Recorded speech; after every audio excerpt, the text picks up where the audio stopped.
Hi students, in this lecture we will start discussing new chapter that is single phase induction motor. हम लोग इस chapter में single phase induction motor को discuss करने जा रहे हैं। सिंगल फेज इंडक्शन मोटर को समझने के लिए सबसे पहले इसका कंस्ट्रक्शन समझ लेते हैं। सिंगल फेज का यहाँ पर मतलब यह है, सिंगल फेज वर्ड का यहाँ पर मतलब यह है कि जो वाइंडिंग होगी स्टेटर पे, फील्ड वाइंडिंग, वो सिंगल फेज होगी। जो स्टेटर पे फील्ड वाइंडिंग है वो होगी सिंगल फेज। इससे पहले हम लोग थ्री फेज इंडक्शन मोटर पढ़ चुके हैं, तो वहाँ पर थ्री फेज का मतलब ये था कि जो स्टेटर है उस पर फील्ड वाइंडिंग 3 होंगी, एक दूसरे से 120 डिग्री डिस्टेंस। और सिंगल फेज इंडक्शन मोटर का मतलब है यहाँ सिर्फ सिंगल फेज वाइंडिंग होगी, सिर्फ एक वाइंडिंग होगी स्टेटर पे, जिसको कहेंगे main field winding. Main field winding.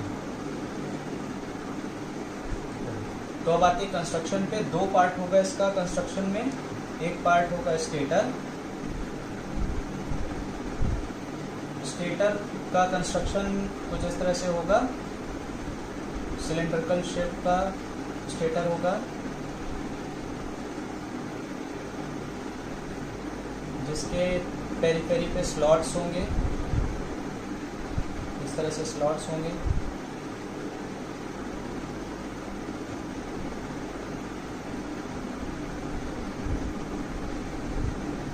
और इन स्लॉट्स में सिर्फ सिंगल फेज वाइंडिंग होगी, एक वाइंडिंग होगी। लेट से एक सिरा आर है उसका, दूसरा सिरा आर डैश, यानी कि इन स्लॉट्स में जो वाइंडिंग होगी सिर्फ वो एक वाइंडिंग होगी, सिंगल फेज वाइंडिंग होगी। एक सिरा उसका आर है, दूसरा आर डैश। तो ये स्टेटर हो गया। रोटर जो है सिंगल फेज इंडक्शन मोटर का,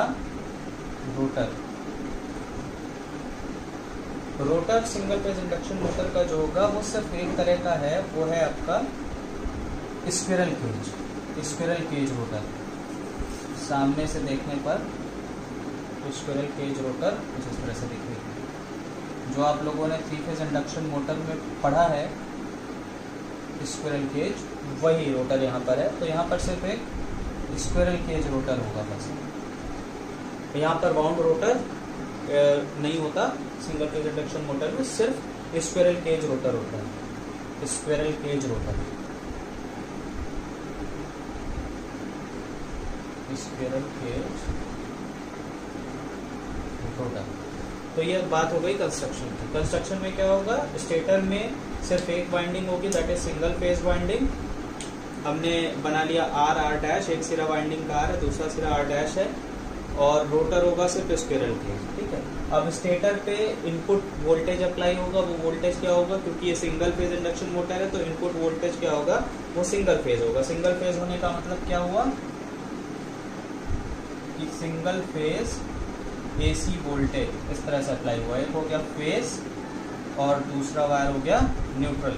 तो यहाँ पर स्टेटर पे single phase AC supply apply होगी। तो दैट मीन्स जो करंट फ्लो करेगी इन कंडक्टर्स में स्टेटर की वाइंडिंग में, वो सिंगल फेज होगी। ठीक है। और रोटर कहाँ होगा, यहाँ लगा होगा। रोटर आपका इस तरह से रोटर होगा स्क्विरल केज।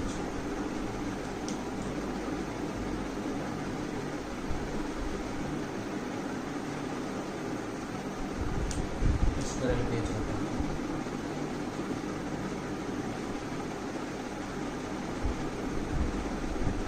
तो ये इस तरह से आप सिंगल फेज इंडक्शन मोटर के कंस्ट्रक्शन को समझ सकते हैं। अब होगा क्या सिंगल फेज इंडक्शन मोटर में, होगा क्या। अब इसको देखिए कि इस पे जब इनपुट वोल्टेज दिया गया सिंगल फेज एसी, तो इससे होगा क्या। अब इसको समझिए थोड़ा सा। आई होप इसको बना लिया होगा आप लोगों ने, मैं इसको रफ कर रहा हूँ। जो सिंगल फेज करंट है, जो कि स्टेटर की वाइंडिंग यानी ये जो यहाँ पे मैंने बनाया R dash, single phase stator winding, इसमें जो करंट फ्लो करेगी वोल्टेज अप्लाई होने के बाद, वो सिंगल फेज होगी। लेट से ये single phase current stator winding में फ्लो करेगी, आई माइनस, और ये नेगेटिव आई माइनस।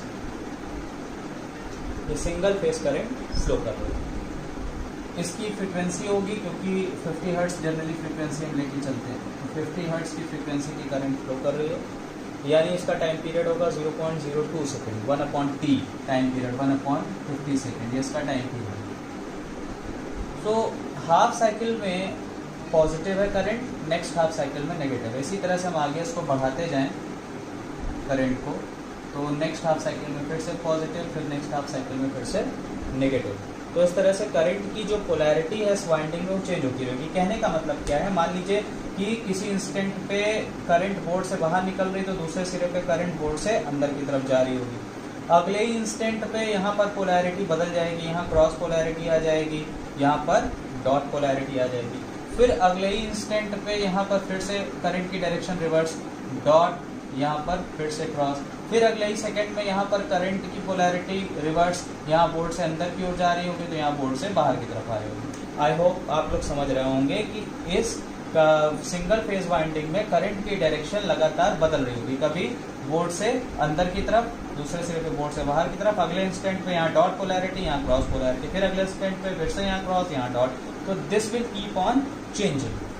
तो ये सिनेरियो कैसे डेवलप करेगा, स्टेटर में जो करंट आ रही है, करंट क्या बनाएगी, मैग्नेटिक फील्ड बनाएगी। जैसे मान लीजिए यहाँ क्रॉस पोलैरिटी है, तो क्रॉस पोलैरिटी की वजह से जो मैग्नेटिक फील्ड यहाँ कंडक्टर में बनेगी, क्रॉस पोलैरिटी राइट हैंड है, थंब को अंदर की तरफ, क्रॉस मतलब अंदर की तरफ, और इसको कर्ल कीजिए, फिंगर्स को तो अंदर की तरफ कर्ल हो रही है, तो ये मैग्नेटिक फील्ड की डायरेक्शन है, ठीक है। इसी तरह से यहाँ पर डॉट यानी थंब बाहर कीजिए और फिंगर को कर्ल कीजिए, तो फिंगर इस तरह से कर्ल हो रही है, तो मैग्नेटिक फील्ड की डायरेक्शन ये हुई, ठीक। अब अगर यहाँ डॉट और यहाँ क्रॉस कर दें, तो ये मैग्नेटिक फील्ड की डायरेक्शन क्या होगी, अभी ये जो क्लॉकवाइज घूम रही है मैग्नेटिक फील्ड एंटी क्लॉकवाइज हो जाएगी, ये वाली मैग्नेटिक फील्ड जो एंटी क्लॉकवाइज है वो क्लॉकवाइज रोटेट होने लगेगी। तो क्योंकि यहाँ पर करंट की डायरेक्शन लगातार रिवर्स हो रही है, तो इस कंडक्टर में करंट की डायरेक्शन लगातार रिवर्स हो रही है, तो जो मैग्नेटिक फील्ड करंट का रिंग कंडक्टर बना रहा है वो भी क्या होगा, रिवर्स होगा। तो किस तरह का सिनेरियो बनेगा, इसको जरा समझने की कोशिश करिए। मैं इस डायग्राम को रफ कर रहा हूँ, कोशिश करता हूँ आप लोगों को समझाने की कि इंडक्शन मोटर में क्या हो रहा है, अंदर जब इनपुट वोल्टेज दिया जा रहा है तो क्या सिनेरियो हो रहा है, ठीक है। एग्जाम्पल के लिए हम क्या करते हैं, स्टेटर का सिर्फ डायग्राम ले लेते हैं अलग अलग इंस्टेंट पे। स्टेटर का जो करंट करी कंडक्टर है उसका अलग अलग इंस्टेंट पे हम डायग्राम ले लेते हैं। एक डायग्राम ये ले लेते हैं, एक डायग्राम ये ले लेते हैं, एक और डायग्राम ले लेते हैं, एक और डायग्राम ले लेते हैं। इतने काफ़ी हैं समझने के लिए, ठीक है। मैंने क्या किया, स्टेटर ले लिया है और स्टेटर के ऊपर जो सिंगल फेज वाइंडिंग है R R dash, single phase जो वाइंडिंग है आर, दूसरा सिरा R dash, R R dash, R R dash, R R. अब देखिए यहाँ पर जो सिंगल फेज करंट इस स्टेटर वाइंडिंग में आ रही है, main field winding, main stator field winding में आ रही है, उसकी पोलैरिटी, उसकी डायरेक्शन लगातार रिवर्स हो रही है, करंट की डायरेक्शन, ठीक। किसी इंस्टेंट पे करंट पॉजिटिव है, अगले इंस्टेंट पे करंट नेगेटिव होगी, फिर अगले इंस्टेंट पे करंट पॉजिटिव, फिर अगले इंस्टेंट पे करंट नेगेटिव। मान लीजिए कि किसी इंस्टेंट पे इस सिरे पे करंट की पोलैरिटी, करंट की डायरेक्शन इस तरह से है कि इस सिरे से करंट बाहर आ रही है, बोर्ड से करंट इस सिरे पे कंडक्टर के बाहर आ रही है, तो अगले सिरे पे क्या होगा, अंदर की तरफ जाएगी। अगले इंस्टेंट पे करंट की डायरेक्शन बदल गई, तो यहाँ पर इस सिरे पे करंट क्या होगी, बोर्ड से अंदर की तरफ जाएगी, और इस सिरे पे क्या होगी, बोर्ड से करंट बाहर की तरफ आएगी, ठीक। बोर्ड से बाहर आ रही है करंट, तो हमने उसके लिए डॉट कन्वेंशन ले लिया है, और बोर्ड से अंदर की तरफ जिस सिरे पे करंट जा रही है उसको मैंने क्रॉस कन्वेंशन ले लिया। फिर अगले ही इंस्टेंट पे क्या होगा, यहाँ पर करंट की डायरेक्शन रिवर्स, जो यहाँ क्रॉस था फिर से यहाँ बोर्ड से करंट बाहर की तरफ निकलने लगी, इस सिरे से करंट बोर्ड की तरफ अंदर की तरफ जाने लगी, बोर्ड से इस सिरे पे कंडक्टर के। फिर अगले इंस्टेंट पे क्या होगा, जहाँ पर ये डॉट पोलैरिटी थी फिर से इस सिरे पे करंट की डायरेक्शन रिवर्स हो गई, बोर्ड से अंदर की तरफ जा रही है और दूसरे सिरे से बोर्ड से करंट बाहर की तरफ आ रही है। आई होप इतने सिनेरियो आपको समझ में आए होंगे, मैंने एग्जाम्पल के लिए दिया। अब यहाँ पर मैग्नेटिक फील्ड कंडक्टर के इस सिरे पे क्या होगी, ठीक है। मैग्नेटिक फील्ड, क्योंकि करंट लूप बनेगा, करंट करेंगे कंडक्टर जो मैग्नेटिक फील्ड बनाता है वो क्या, एक सर्कुलर लूप बनाएंगे। तो यहाँ डॉट है, डॉट का मतलब क्या हुआ, राइट हैंड के थंब को बाहर की तरफ कीजिए, इस तरह से फिंगर को कर्ल कीजिए, इस तरह से जिधर फिंगर आपकी राइट हैंड की कर्ल हो रही है मैग्नेटिक फील्ड की डायरेक्शन बताएगा, मैग्नेटिक फील्ड की डायरेक्शन को बताएगा। तो इस तरह से फिंगर कर्ल हो रही है तो ये हो गई आपके मैग्नेटिक फील्ड की डायरेक्शन। अब यहाँ देखिए क्रॉस है, इस तरह से थंब अब क्रॉस है ना तो अंदर की तरफ थंब होगा। इस तरह से ये फिंगर देखिए कर्ल हो रही है, फिंगर इस तरह से कर्ल हो रही है। तो मैग्नेटिक फील्ड यहाँ बनाइए, इस तरह से कर्ल हो रही है, इसका मतलब मैग्नेटिक फील्ड इस तरह से कर्ल हो रही है। तो इधर से देखिए तो मैग्नेटिक फील्ड किधर जा रही है, ये इस तरह से, और इधर से देखिए तो मैग्नेटिक फील्ड भी इधर की तरफ ही जा रही है। तो जो रिजल्टेंट मैग्नेटिक फील्ड होगी स्टेटर की वो इस डायरेक्शन में, इसको मान लेते हैं कि ये रिजल्टेंट मैग्नेटिक फील्ड भाई। ठीक, अरे भाई कैसे रिजल्टेंट मैग्नेटिक फील्ड होगी, इधर है और ये भी देखिए इधर है, तो दोनों से जो डायरेक्शन है वो एक ही तरफ जा रही है ना। यहाँ पर देखिए ये कर्ल कीजिए फिंगर को, ये क्रॉस है, कर्ल कीजिए तो इधर की तरफ एरो होगी, ये कर्ल कीजिए एरो इधर की तरफ, तो रिजल्टेंट फील्ड इधर की तरफ होगी। अब यहाँ समझिए इसी चीज को, यहाँ क्रॉस है, क्रॉस मतलब बोर्ड से अंदर की तरफ, इस तरह से फिंगर कर्ल हुई, ठीक है। तो यहाँ बना लीजिए, ठीक, यहाँ भी एक इस तरह से सर्कल बना लीजिए, ठीक है। अब देखिए इधर फिंगर इस तरह से कर्ल हो रही है तो मैग्नेटिक फील्ड इस तरह से होगी, यानी इधर, ठीक। फिर इधर डॉट है यानी बाहर की तरफ, तो फिंगर कुछ इस तरह से कर्ल हुई यानी कि इस तरह से। तो अब देखिए दोनों एरो एक ही डायरेक्शन में, तो मैग्नेटिक फील्ड इस डायरेक्शन में आ गई। समझ में आई बात? अब इसको ट्राई कीजिए, तो आपको थोड़ा बहुत बात अब समझ में आने लगेगी। इसको ट्राई कीजिए, यहाँ पर भी डॉट यानी बाहर की तरफ थंब, फिंगर कर्ल कीजिए इस डायरेक्शन में, यानी यहाँ पर, यहाँ डॉट यानी अंदर की तरफ हम फिंगर कर्ल कीजिए इस तरह से, तो रिजल्टेंट फील्ड इस डायरेक्शन में, ठीक, मैग्नेटिक फील्ड। फिर अब इसी तरह से यहाँ पर देखिए,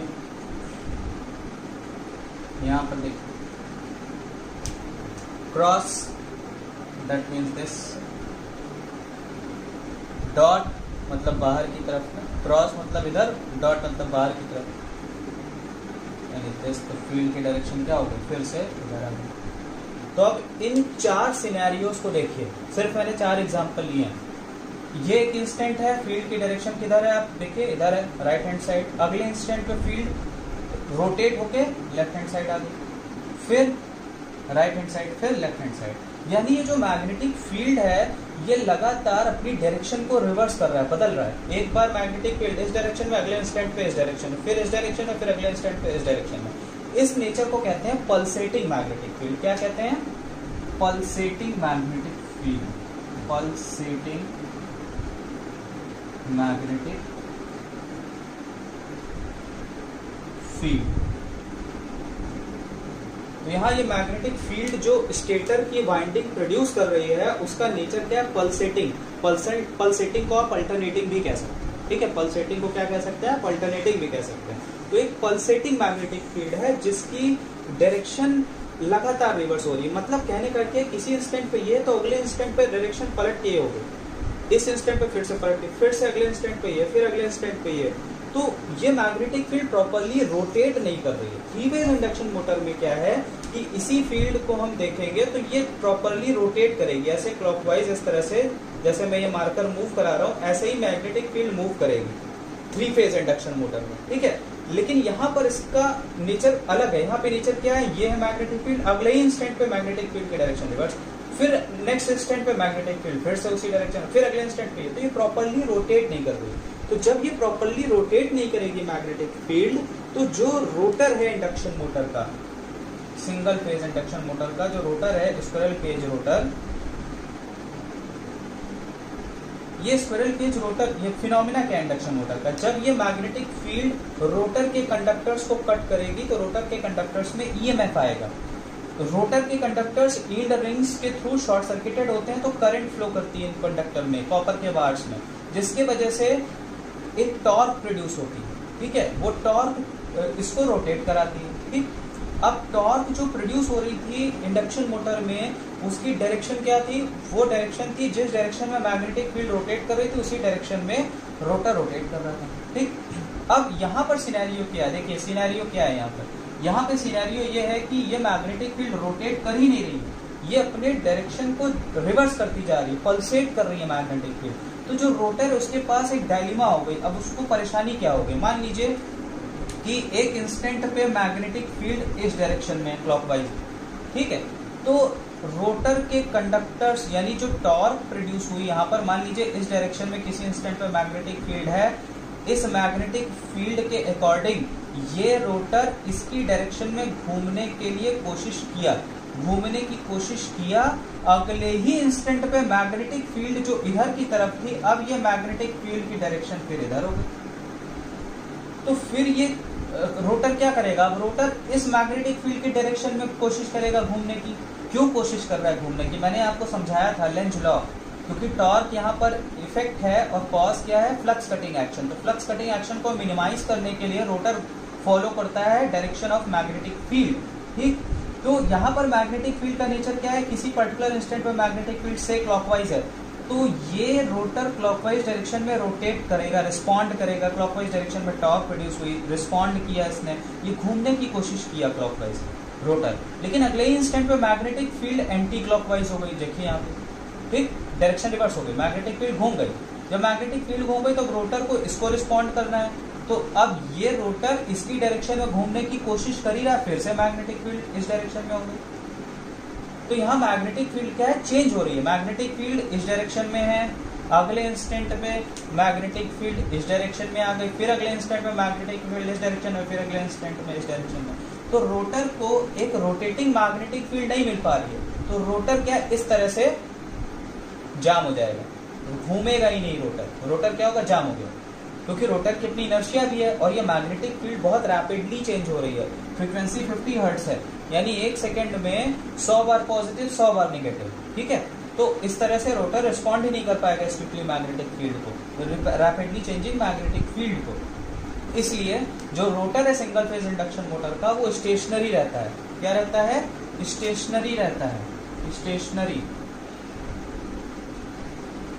रोटेट नहीं करता। तो इसीलिए कहते हैं कि जो इंडक्शन मोटर है, सिंगल फेज इंडक्शन मोटर है, सिंगल फेज इंडक्शन मोटर है, it is not self starting, it is not self starting. ये स्टार्ट नहीं हो सकती। क्यों नहीं स्टार्ट हो सकती, वो मैंने आपको भी समझाया, क्योंकि यहाँ पर रोटेटिंग मैग्नेटिक फील्ड नहीं है, यहाँ पे पल्सेटिंग मैग्नेटिक फील्ड है। पल्सेटिंग मैग्नेटिक फील्ड की वजह से रोटर को किसी पर्टिकुलर डायरेक्शन में टॉर्क प्रोड्यूस ही नहीं हो पाता, इस वजह से ये रोटर घूमता है।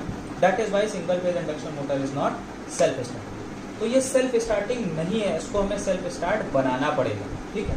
तो ये तो एक तरीका हुआ, मैंने आपको समझाया कि क्यों single phase induction motor self starting नहीं होती। अब इसी चीज को हम लोग समझेंगे डबल रिवॉल्विंग फील्ड थ्योरी की मदद से। डबल रिवॉल्विंग फील्ड थ्योरी की मदद से अब हम लोग इस कंसेप्ट को समझते हैं। आई होप आप लोगों ने इसे नोट कर लिया होगा, समझ में भी आया होगा, मैंने पूरी कोशिश की आपको समझाने की। अब मैं चलता हूँ डबल रिवॉल्विंग फील्ड थ्योरी पे, ठीक। तो एक चीज आप लोग ये समझे, मैं डबल रिवॉल्विंग फील्ड थ्योरी पे भी थोड़ी देर में जाऊंगा। मैं चाह रहा था कि मैं इसी कंसेप्ट से आप लोगों को समझा सकूं कि रोटेटिंग मैग्नेटिक फील्ड प्रोड्यूस कैसे होगी, ठीक है। तो रोटेटिंग मैग्नेटिक फील्ड कैसे प्रोड्यूस होगी, उसको ध्यान से समझ लीजिए। इसे मैं रखता हूँ।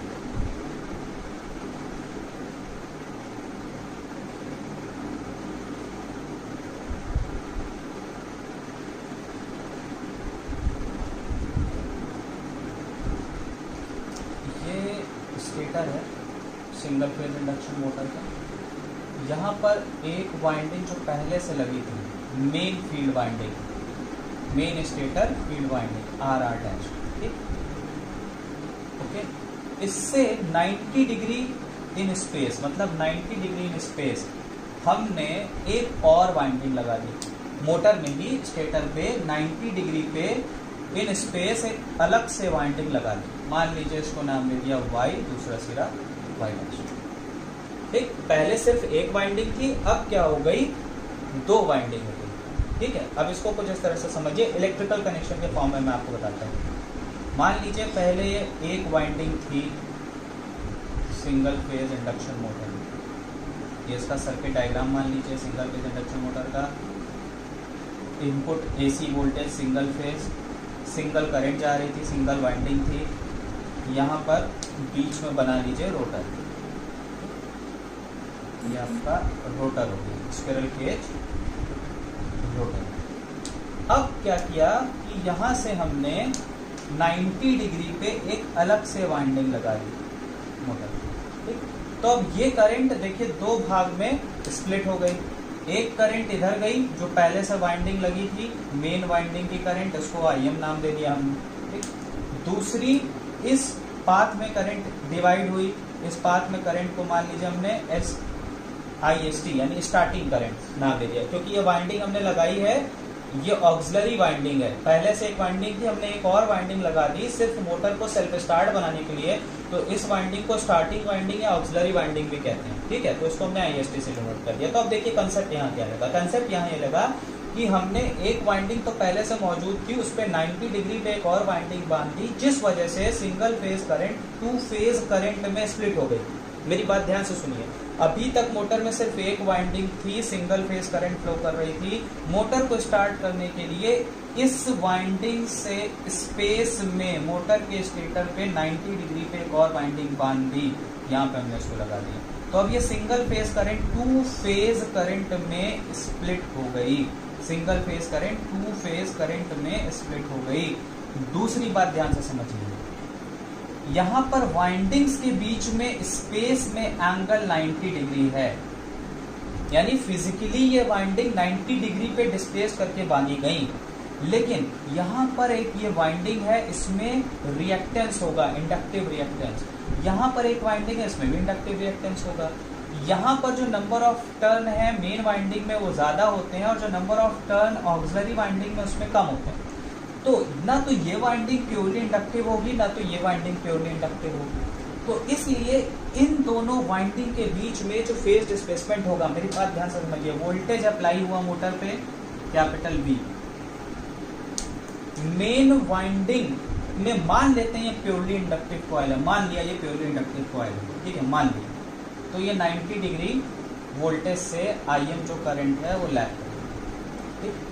अब इसमें नंबर ऑफ टर्न कम है, ठीक, नंबर ऑफ टर्न कम है, तो इसका मतलब क्या हुआ, इसका इंडक्टिव रिएक्टेंस कम होगा। इसका इंडक्टिव रिएक्टेंस कम होगा तो इसका सीधा सा मतलब यह है कि ये वाली करंट वोल्टेज से लैग तो करेगी, लेकिन 90 डिग्री लैग नहीं करेगी, एट सम एंगल लैग करेगी। तो अब इन दोनों के बीच में एंगल डिफरेंस 90 डिग्री नहीं होगा, ये कुछ एंगल डिफरेंस होगा।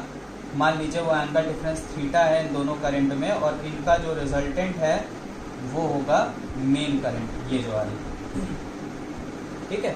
तो वाइंडिंग के बीच में तो 90 डिग्री का डिफरेंस है फिजिकली, बट इनमें जो करंट फ्लो हो रही है उसमें 90 डिग्री का डिफरेंस नहीं है, उसमें जो डिफरेंस है वो 90 डिग्री से बहुत कम है। ये अप्रॉक्सीमेटली 30 to 40 डिग्री का डिस्प्लेसमेंट होता है इन दोनों करंट के बीच में, 30 to 40 डिग्री, ठीक है, नॉट 90 डिग्री। बट फिजिकली हम वाइंडिंग जो बांधते हैं स्टेटर पे वो 90 डिग्री पे बांधते हैं, लेकिन इनमें बहने वाली करंट के बीच में 90 डिग्री का डिस्प्लेसमेंट नहीं, in order of 30 to 40 degree का होता है, ठीक है। तो अब ऐसा करने पे क्या होगा, अब इसको समझिए, हमने इस तरह से इसको बांध दिया वाइंडिंग को मोटर में, तो इससे होगा क्या, तो अब जो करंट फ्लो करेगी स्टेटर वाइंडिंग में, स्टेटर वाइंडिंग में जो करंट फ्लो करेगी, अब यहाँ पर क्योंकि टू फेज करंट हो गई, एक करंट पहले से थी, ठीक है, अब दूसरी करंट इससे 30 to 40 डिग्री लैग करेगी, 30 to 40 डिग्री लैग करेगी। अब दो करंट हो गई, एक तो IM है, दूसरी IST, दो करंट हो गई। अब हम सेम चीज करते हैं, डायग्राम बनाते हैं। यहाँ पर देखिए एक डायग्राम तो यहाँ ऑलरेडी बना हुआ है, इसी में एक बार समझते हैं, फिर उसके बाद दूसरे डायग्राम को। अब मान लीजिए कि हमने एक पर्टिकुलर इंस्टेंट यहाँ पर कंसीडर कर लिया, at time t1, at time t1 इन दोनों R डैश एक वाइंडिंग हो गई, Y डैश एक वाइंडिंग हो गई, ठीक।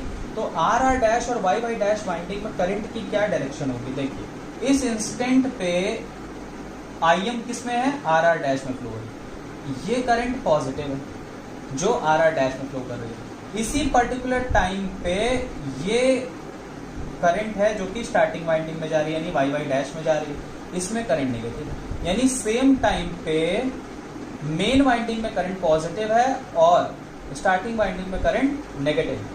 अगर हम पॉजिटिव करंट को डिनोट कर दें डॉट पोलैरिटी से और नेगेटिव करंट को डिनोट कर दें क्रॉस पोलैरिटी से, तो अब ये चीज यहाँ पर बनाते हैं।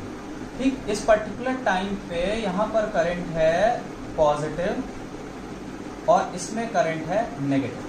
तो अगर वाइंडिंग के एक सिरे पे करंट पॉजिटिव है, यानी मान ले पॉजिटिव करंट मतलब बोर्ड से बाहर निकल रही, तो दूसरे सिरे पे क्या होगी, करंट बोर्ड से अंदर की तरफ जाएगी, यानी यहाँ क्रॉस पोलैरिटी होगी। इसी तरह से अगर इस वाइंडिंग में एक सिरे पे क्रॉस पोलैरिटी है, यानी बोर्ड से अंदर की तरफ करंट जा रही है, नेगेटिव करंट है, तो दूसरे में क्या होगा, बोर्ड से बाहर की तरफ।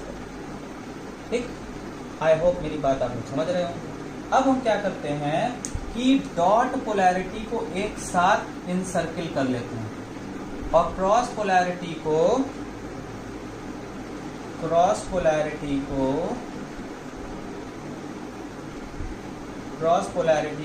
एक साथ इनसर्किल कर लेते हैं। तो अब यहां पर फील्ड की डायरेक्शन बनाते हैं। डॉट पोलैरिटी मतलब बाहर की तरफ थंब, और इसको कर्ल कीजिए। इसको जब आप कर्ल कर रहे, देखिए फिंगर किस तरह से कर्ल हो रही है। ठीक है, फिंगर इस तरह से कर्ल हो रही है, इस तरह से।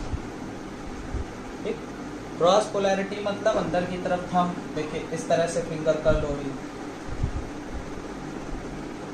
यानी कि जो रिजल्टेंट मैग्नेटिक फील्ड बनी दोनों सिरों के वजह से, जो करंट है कंडक्टर के दोनों सिरों को, ये मैग्नेटिक फील्ड बनी, मैग्नेटिक फील्ड फाई इस डायरेक्शन में। ठीक है, अब अगला इंस्टेंट ले लीजिए। अगला इंस्टेंट से आप ये इंस्टेंट देखिए T2। इस इंस्टेंट पे क्या है कि दोनों ही वाइंडिंग में करंट क्या है, पॉजिटिव है। इस इंस्टेंट T2 पे IST भी पॉजिटिव है, IM भी पॉजिटिव है, यानी RR डैश वाइंडिंग में भी करंट पॉजिटिव है और YY डैश में भी करंट पॉजिटिव है। तो इसके लिए हम एक इंस्टेंट और समझ लेते हैं, बना लेते हैं भाई।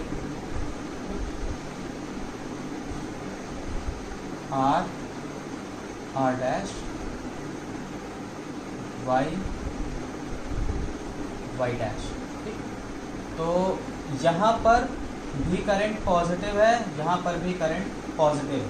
ठीक, तो दूसरे सिरे पे इस वाइंडिंग के करंट क्रॉस पोलैरिटी पे होगी, इसी तरह से इसमें भी क्रॉस पोलैरिटी पे होगी। अब फिर से देखिए डॉट पोलैरिटीज को एक साथ इनसर्किल कर लिया जाए, क्रॉस पोलैरिटी को एक साथ इनसर्किल कर लिया। अब देखिए यहाँ पर डॉट पोलैरिटी थंब बाहर की तरफ इस सिरे पे इनसर्किल कीजिए, तो ये फील्ड की डायरेक्शन है। इसी तरह से क्रॉस पोलैरिटी इनसर्किल कीजिए फिंगर्स को, तो ये पोलैरिटी, तो मैग्नेटिक फील्ड इधर होगी फाई। ठीक है, अब अगला इंस्टेंट ले लीजिए। मान लीजिए हमने इस इंस्टेंट को लिया, ठीक, फिर इस इंस्टेंट को लिया। अब एक बार जरा इस इंस्टेंट को लेते हैं। इस इंस्टेंट को देखिए, पहले यहां से कंसीडर कीजिए, यहां पर थी मैग्नेटिक फील्ड, फिर अगले इंस्टेंट पे देखा तो ये फील्ड घूम के इस डायरेक्शन में आ गई। फिर आप अगला इंस्टेंट अगर यहाँ लेंगे, सपोज यहाँ लिया आपने अगला इंस्टेंट, तो अब देखिए मेन वाइंडिंग की करंट स्टार्टिंग वाइंडिंग की करंट पॉजिटिव है। इस इंस्टेंट पे स्टार्टिंग वाइंडिंग की करंट पॉजिटिव है और मेन वाइंडिंग की करंट नेगेटिव है। तो इस इंस्टेंट को अगर हम ड्रॉ करें,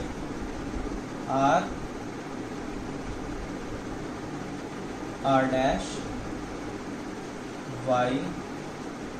Y डैश। ठीक, तो यहाँ पे इस इंस्टेंट पे, इस पर्टिकुलर इंस्टेंट पे स्टार्टिंग वाइंडिंग में करंट पॉजिटिव है यानी डॉट, मेन वाइंडिंग में करंट नेगेटिव है यानी कि क्रॉस। तो अगले सिरे पे यहाँ क्या हो जाएगा, डॉट, यहाँ क्या हो जाएगा, क्रॉस। अब इसको इनसर्किल कर लीजिए, क्रॉस को एक साथ और डॉट को एक साथ। तो अब यहाँ इनसर्किल कीजिए, क्रॉस मतलब अंदर की तरफ फिंगर कर्ल हुई, इस तरह से फील्ड, डॉट मतलब फिंगर कर्ल हुई, इस तरह से फील्ड।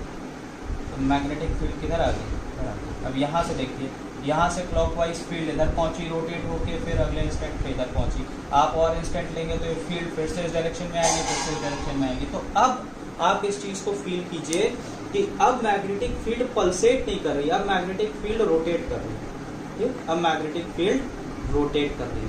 तो अब जो रोटर है इंडक्शन मोटर का, अब जो इंडक्शन मोटर का स्क्विरल केज रोटर है, सिंगल फेज इंडक्शन मोटर का, अब इसको जो अब इसको जो फ्लक्स मिल रही है वो फ्लक्स क्या है, वो रोटेट कर रही है क्लॉकवाइज। अब वो फ्लक्स क्लॉकवाइज रोटेट कर रही है। तो जैसे 3 फेज इंडक्शन मोटर स्टार्ट हुई थी वैसे ही अब single phase induction motor start हुई। एक तो ये induction motor, single phase induction motor अपने आप स्टार्ट नहीं हो पा रही है, सेल्फ स्टार्टिंग नहीं है। क्यों? क्योंकि इसमें सिर्फ सिंगल फेज वाइंडिंग थी। तो इसको सेल्फ स्टार्ट बनाने के लिए इस मोटर को टेम्परेरली 2 फेज मोटर बनाया गया। 2 फेज मोटर बनाया गया टेम्परेरली, ताकि ये रोटेटिंग मैग्नेटिक फील्ड स्टेटर की वाइंडिंग प्रोड्यूस करे और रोटेटिंग मैग्नेटिक फील्ड मिले रोटर को और ये मोटर सेल्फ स्टार्ट हो जाए। तो ये तरीका है सिंगल फेज इंडक्शन मोटर को स्टार्ट करने का। ये मैंने आपको फ्लक्सेस के स्पेस डायग्राम से ये चीजें समझाई। अब इसी चीज को डबल रिवॉल्विंग फील्ड थ्योरी से आपको समझना है। डबल रिवॉल्विंग फील्ड थ्योरी आपके कोर्स में भी है और इससे आपको क्वेश्चंस पूछे जाते हैं। आई होप आप लोगों को अभी तक ये चीजें समझ में आई होंगी कि सिंगल फेज इंडक्शन मोटर क्यों सेल्फ स्टार्टिंग नहीं होती है, इसको सेल्फ स्टार्ट बनाने के लिए क्या करें। तो सेल्फ स्टार्टिंग इसलिए नहीं होती सिंगल फेज इंडक्शन मोटर, क्योंकि जो मैग्नेटिक फील्ड स्टेटर की सिंगल वाइंडिंग प्रोड्यूस कर रही है उसका नेचर पल्सेटिंग है और ये पल्सेटिंग मैग्नेटिक फील्ड केपेबल नहीं है टॉर्क प्रोड्यूस करने के लिए मोटर के अंदर। तो जो रोटर है वो पल्सेटिंग मैग्नेटिक फील्ड को रिस्पॉन्ड नहीं कर पाता है, इतनी क्विकली रिवर्स हो रही है मैग्नेटिक फील्ड, पल्सेट कर रही है। तो टॉर्क, एक यूनिडायरेक्शनल टॉर्क नहीं प्रोड्यूस हो रहा है, तो मोटर स्टार्ट नहीं होती। करते क्या है कि एक अलग से वाइंडिंग, जिसको ऑक्सिलरी वाइंडिंग आप कह सकते हैं, और क्योंकि स्टार्ट करने के लिए मोटर को हम यूज कर रहे हैं तो उसको हम कह सकते हैं कि ये स्टार्टिंग वाइंडिंग है। तो हम एक अलग से वाइंडिंग 90 डिग्री पे बांध देते हैं। ऐसा करने से क्या होता है कि single phase current 2 phase current में स्प्लिट हो गई, यानी दोनों वाइंडिंग के करंट में कुछ फेज डिफरेंस आ गया। मान लेते हैं वो 30 से 40 डिग्री का है, हमने उसी तरह से 2 करंट बना लिए, 2 फेज करंट बना लिए। अब हमने क्या देखा कि अब जो मैग्नेटिक फील्ड है वो एयर गैप में, एयर गैप मतलब रोटर और स्टेटर के बीच में जो गैप है, ठीक, उसमें जो मैग्नेटिक फील्ड प्रोड्यूस होगी वो रोटेटिंग इन नेचर होगी।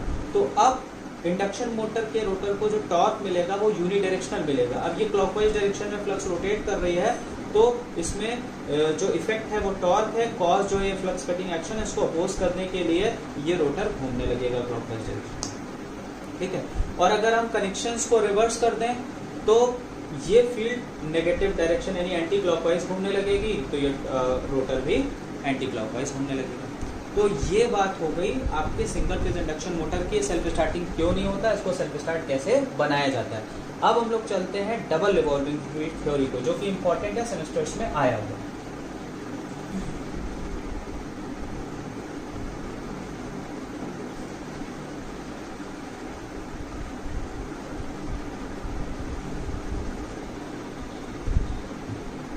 Double revolving field theory, double revolving field theory. ये साइंटिस्ट थे जिनका नाम फेरारी था, फेरारिस नाम था। इन्होंने एक थ्योरी दी, इन्होंने थ्योरी ये दी कि सिंगल फेज मैग्नेटिक फील्ड को जो कि पल्सेट कर रही है, जो अभी मैंने आपको डायग्राम के थ्रू समझाया, जो कि पल्सेट कर रही है, उसको हम रिजॉल्व कर सकते हैं single phase pulsating magnetic field can be resolved in two rotating magnetic field, और ये दोनों magnetic field revolving in opposite directions at synchronous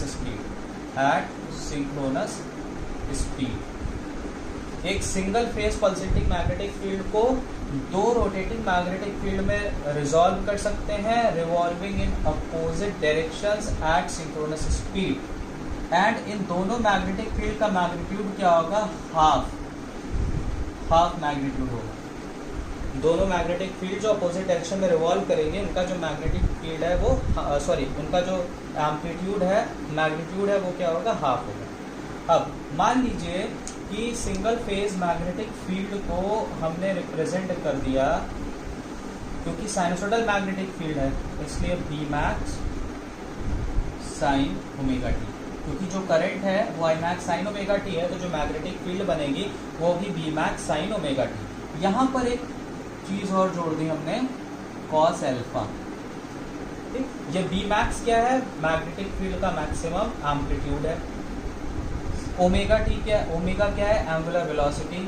ठीक, एल्फा क्या है alpha is a space displacement angle. ये क्या है space alpha is space displacement angle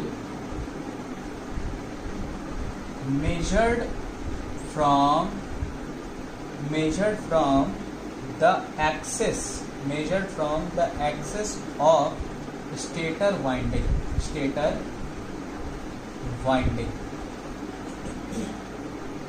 ये चीज है अल्फा। अभी मैं इसको डायग्राम के थ्रू आपको समझाता हूँ। फिलहाल जो डबल रिवॉल्विंग फील्ड थ्योरी ने कहा उसने ये कहा कि एक सिंगल फेज साइनोसोडल फ्लक्स जिसको कि हम इस तरह से मैथमेटिकली रिप्रेजेंट कर रहे हैं इसको हम दो रिवॉल्विंग मैग्नेटिक फील्ड में रिजॉल्व कर सकते हैं। एक फील्ड जो कि फॉरवर्ड डायरेक्शन में रिवॉल्व करेगी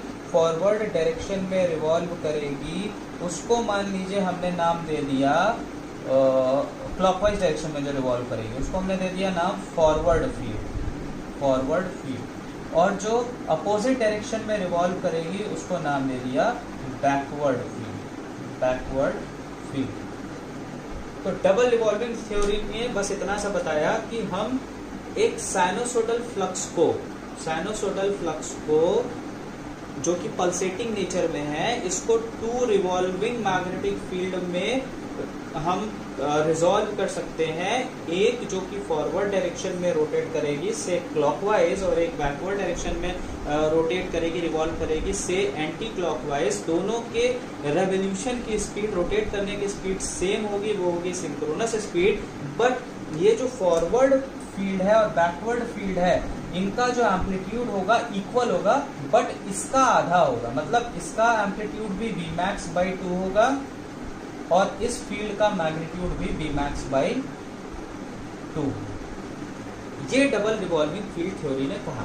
ठीक, अब हम लोग चलते हैं कि ये अल्फा का क्या यहाँ मतलब है इसको भी समझ लेते हैं। हालांकि बहुत ज़्यादा इसको डीप में तो समझने की ज़रूरत नहीं है लेकिन अब आया है तो समझने में कोई बुराई भी नहीं। मान लीजिए कि ये स्टेटर की वाइंडिंग है, एक वाइंडिंग है स्टेटर, इस पे जो फ्लक्स प्रोड्यूस हुआ इसने जो फ्लक्स प्रोड्यूस किया मान लीजिए flux magnetic field B magnetic field ठीक बी जिसकी की वैल्यू बी मैक्स और साइन ओमेगा टी है। ठीक, अब हम ये कह रहे हैं कि मान लीजिए कि ये इसकी एक्सिस है, ये स्टेटर के वाइंडिंग की ये एक्सिस है, इसको एक्स एक्सिस मान और ये हो गई वाई एक्सिस।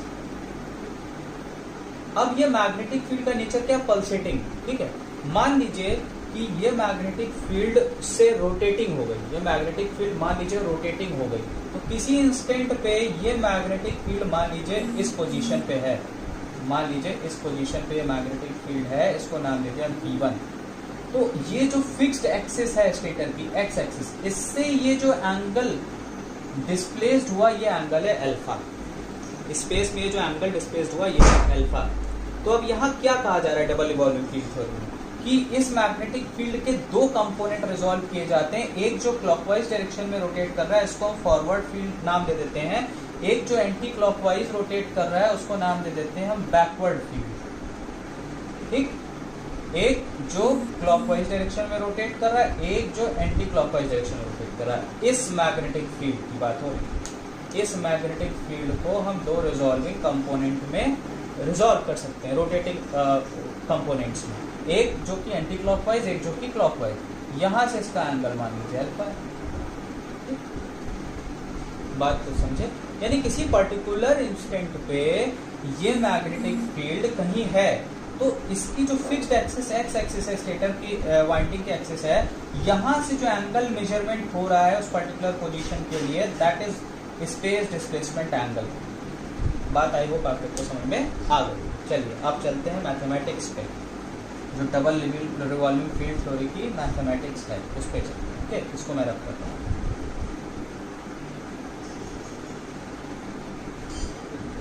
तो जो डबल रिवॉल्विंग फील्ड थ्योरी ने कहा वो ये कहा कि एक single phase pulsating magnetic field को हम इस तरह से रिप्रेजेंट कर सकते हैं, क्योंकि करंट साइनोसोडल है तो फ्लक्स भी मैग्नेटिक फील्ड भी साइनोसोडल होगी। ये हो गया इक्वेशन 1, जहाँ पे कॉस अल्फा किस वजह से आया, अल्फा का cos, alpha space displacement angle है। अब अभी डायग्राम मैंने बनाया था, ये कुछ इस तरह से था ना, ये फिक्स्ड एक्सिस एक्स एक्सिस पे मैग्नेटिक फील्ड भी है, ठीक, एक्स एक्सिस। अब इससे किसी इंस्टेंट पे मैग्नेटिक फील्ड से यहाँ पर पहुँच गई तो एंगल अल्फा है। अब ये एंगल अगर अल्फा है, ये एंगल अगर अल्फा है, आपको इसकी वैल्यू पता है, तो इसकी वैल्यू आप इसके टर्म में कैसे निकालेंगे, यहाँ से परपेंडिकुलर ड्रॉप कर दीजिए, राइट एंगल ट्रायंगल हो गया, तो B dash is equal to क्या होगा, बी कॉस अल्फा होगा, ठीक। तो इसीलिए यहाँ कॉस अल्फा लिखा होगा। चलो, तो अब इसको ट्रिग्नोमेट्रिकली हम कैसे लिख सकते हैं। हम एक चीज जानते हैं, हम यहाँ पर क्या कर सकते हैं, 2 से डिवाइड कर सकते हैं और 2 से मल्टीप्लाई कर सकते हैं।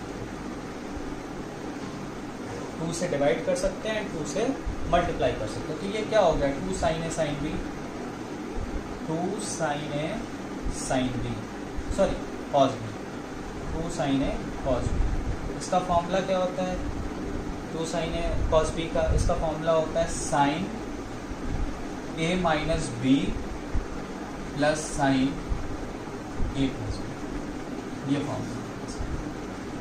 तो अब इसको यूज करके हम क्या लिख सकते हैं, इसको यूज करके हम लिख सकते हैं बी मैक्स बाई 2 ब्रैकेट में sine omega T minus alpha plus sine omega T plus alpha,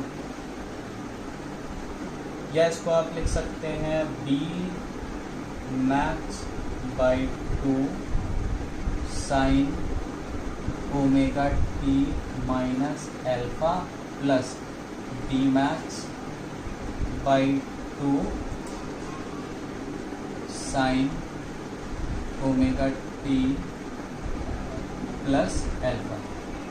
तो अब यही डबल रिवॉल्विंग फील्ड थ्योरी का स्टेटमेंट है कि सिंगल फेज पल्सेटिंग फ्लक्स को 2 फ्लक्स में हम रिजॉल्व कर सकते हैं, 2 कंपोनेंट में रिजॉल्व कर सकते हैं मैग्नेटिक फील्ड के, और दोनों का एम्पलीट्यूड देखिए B max by 2 B max by 2, ये हो गया मैग्नीट्यूड, मैक्सिमम एम्पलीट्यूड का आधा। यहाँ पर बी मैक्स है सिंगल फेज मैग्नेटिक फ्लक्स का फील्ड का मैग्नीट्यूड, और इसमें देखिए दोनों में बराबर बराबर आ गया, आधा आधा। एक का जो डिस्प्लेसमेंट है वो ओमेगा टी माइनस अल्फा है, और एक का जो पोजीशन है ओमेगा टी प्लस अल्फा है। यानी अगर हम इसको देखें तो ये क्लॉकवाइज डायरेक्शन में रोटेट कर रहा है और ये रोटेट कर रहा है एंटी क्लॉकवाइज डायरेक्शन में। यानी हम इसको मान लेते हैं कि ये कंपोनेंट फॉरवर्ड फील्ड है और ये कंपोनेंट कौन सा है, बैकवर्ड फील्ड है। बात समझ में आई? तो 2 कंपोनेंट में रिजॉल्व हो गया, एक हो गया ये आपका है forward field component, forward field, और ये है बैकवर्ड फील्ड, बैकवर्ड फील्ड। यही है डबल रिवॉल्विंग फील्ड थ्योरी, कि हम ऐसा एज्यूम कर सकते हैं कि single phase pulsating magnetic field 2 component में रिजॉल्व की जा सकती है, दोनों का एम्पलीट्यूड एक दूसरे का आधा होगा, एक दूसरे का आधा नहीं, बेसिकली जो आपकी सिंगल फेज मैग्नेटिक फील्ड है उसके मैग्नीट्यूड के मैक्सिमम मैग्नीट्यूड का आधा होगा, और दोनों एक दूसरे से अपोजिट डायरेक्शन में रिजॉल्व करेंगी, क्योंकि एक की पोजीशन अगर ओमेगा टी माइनस अल्फा है तो दूसरे की पोजीशन स्पेस में क्या है, ओमेगा टी प्लस अल्फा है। तो एक को अगर हम मान लें कि पॉजिटिव अल्फा डायरेक्शन में रोटेट कर रहा है तो ये नेगेटिव अल्फा डायरेक्शन में रोटेट कर रहा है, तो एक फॉरवर्ड फील्ड हो गई, बैकवर्ड फील्ड हो गई, दोनों के रोटेशन की स्पीड सेम होगी और वो स्पीड क्या है, सिंक्रोनस स्पीड। ठीक, तो ये है डबल रिवॉल्विंग फील्ड थ्योरी। अब आगे समझिए।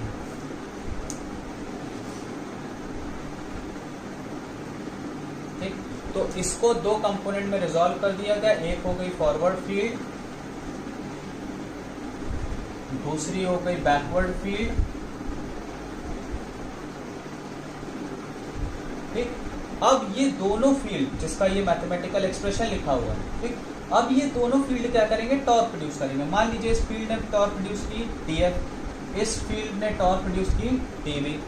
अब क्योंकि दोनों फील्ड एक दूसरे से अपोजिट डायरेक्शन में रिवॉल्व कर रहे हैं, इसलिए जो नेट टॉर्क है वो नेट टॉर्क क्या होगा, TF माइनस TB, दोनों का डिफरेंस। तो यानी जो सिंगल फेज इंडक्शन मोटर का रोटर है वो इस टॉर्क को भी रिस्पॉन्ड कर रहा है और इस टॉर्क को भी रिस्पॉन्ड कर रहा है। एक टॉर्क क्लॉकवाइज रोटेट कराने की कोशिश कर रही है, एक टॉर्क जो है एंटी क्लॉकवाइज। अब क्योंकि दोनों फील्ड की स्पीड सेम है, दोनों फील्ड की स्पीड सेम है, इसलिए दोनों टॉर्क का मैग्नीट्यूड भी सेम आएगा। क्योंकि दोनों में देखिए एक omega T minus alpha angle है, एक omega T plus alpha angle है। ठीक है, तो किसी पर्टिकुलर टाइम पे दोनों की पोजीशन जो फिक्स्ड एक्सिस है उससे सेम होगी, फिक्स्ड एक्सिस से, क्योंकि दोनों की स्पीड सेम है ना, तो दोनों जो दूरी तय करेंगे किसी पर्टिकुलर समय में, दोनों फ्लक्स एक फिक्स्ड एक्सिस से एक्स एक्सिस से, वो भी क्या होगी, सिमिलर होगी। तो इसी वजह से ये जो दोनों टॉर्क प्रोड्यूस कर रहे हैं वो भी सेम करेंगे, तो रिजल्टेंट टॉर्क क्या आएगा, 0। बात समझे आप? जो रोटर है, इस रोटर को एक टॉर्क फॉरवर्ड डायरेक्शन में घुमाने की कोशिश कर रही है, एक टॉर्क इस डायरेक्शन में घुमाने की कोशिश कर रही है। अब क्योंकि दोनों टॉर्क का मैग्नीट्यूड सेम है तो रिजल्टेंट टॉर्क क्या हो गई, 0 हो गई। यानी ये मोटर क्या हो गई, not self starting, not self starting. ये चीज डबल रिवॉल्विंग फील्ड थ्योरी से इस तरह से समझाई जाती है। ठीक है, तो अब इसको सेल्फ स्टार्टिंग कैसे बनाएंगे, एक तरीका मैंने आपको बता दिया कैसे सेल्फ स्टार्टिंग बना रहे हैं। अब यहाँ पर आप किस तरह से समझाएंगे, यहाँ पर इस तरह से समझाएंगे कि अगर किसी भी डायरेक्शन में, बैकवर्ड डायरेक्शन में या फॉरवर्ड डायरेक्शन में, किसी भी डायरेक्शन में अगर टॉर्क का मैग्नीट्यूड बढ़ा दिया गया, से मान लीजिए फॉरवर्ड डायरेक्शन में टॉर्क का मैग्नीट्यूड बढ़ जाए तो बैकवर्ड डायरेक्शन में क्या होगा, कम हो जाएगा, तो ये वैल्यू क्या हो जाएगी, नॉट इज इक्वल टू 0। बात फिर से समझिए, अगर किसी भी डायरेक्शन की टॉर्क के मैग्नीट्यूड को बढ़ा दिया जाए, से अगर हमने फॉरवर्ड डायरेक्शन के टॉर्क के मैग्नीट्यूड को बढ़ा दिया किसी तरीके से, तो बैकवर्ड डायरेक्शन के टॉर्क का मैग्नीट्यूड क्या हुआ, कम हो गया। ऐसा होने पे ये इज इक्वल नॉट टू 0 हो जाएगा, that will not is equal to 0। तो टॉर्क क्या हो जाएगी, नॉन जीरो, नॉन जीरो हो जाएगी। तो हमने फॉरवर्ड डायरेक्शन में टॉर्क को बढ़ाया, तो इसका मतलब जो रिजल्टेंट टॉर्क है वो किधर प्रोड्यूस हो जाएगी, क्लॉकवाइज डायरेक्शन में। तो रोटर किधर घूमने लगेगा, क्लॉकवाइज डायरेक्शन में। बात को समझे? तो इसका मतलब ये है कि अगर रोटर स्टेशनरी है सप्लाई देने के बाद, तो किसी भी डायरेक्शन में अगर हम हाथ से रोटर को घुमा दें, अगर हमने क्लॉकवाइज डायरेक्शन में हाथ से रोटर को घुमा दिया तो TF की वैल्यू बढ़ जाएगी, तो जो मोटर है वो क्लॉकवाइज डायरेक्शन में रोटेट करने लगेगी धीरे धीरे। ठीक, अगर हम पीछे की तरफ यानी बैकवर्ड डायरेक्शन में एंटी क्लॉकवाइज हाथ से घुमा देंगे तो TB की वैल्यू ग्रेटर हो जाएगी, TF की कम हो जाएगी, फिर से नॉन जीरो टॉर्क आ जाएगी और मोटर स्टार्ट हो जाएगी। तो ये तो एक मैकेनिकल तरीका है एक सिंगल फेज इंडक्शन मोटर को स्टार्ट करने का, लेकिन ये फिजिबल नहीं है, हम ऐसा नहीं ना हाथ से घुमाते रहेंगे। तो इसको स्टार्ट करने का क्या मेथड है, वही मेथड अभी मैंने आपको कुछ देर पहले बताया था कि 90 डिग्री पे एक अलग से वाइंडिंग रख दीजिए, वो मेथड इसी काम को कर रहा है, किसी पर्टिकुलर डायरेक्शन में टॉर्क को वो इंक्रीज कर दे रहा है जिससे कि रोटर रोटेट करने लगे। ठीक, तो इस लेक्चर में हम लोगों ने डबल रिवॉल्विंग फील्ड थ्योरी को समझा है, motor double revolving field theory के बेसिस पे कैसे स्टार्टिंग नहीं होती है, कैसे उसको सेल्फ स्टार्ट बनाते हैं। अब अगले लेक्चर में हम लोग मेथड ऑफ स्टार्टिंग पढ़ेंगे सिंगल फेज इंडक्शन मोटर का, या types of single phase induction motor पढ़ेंगे।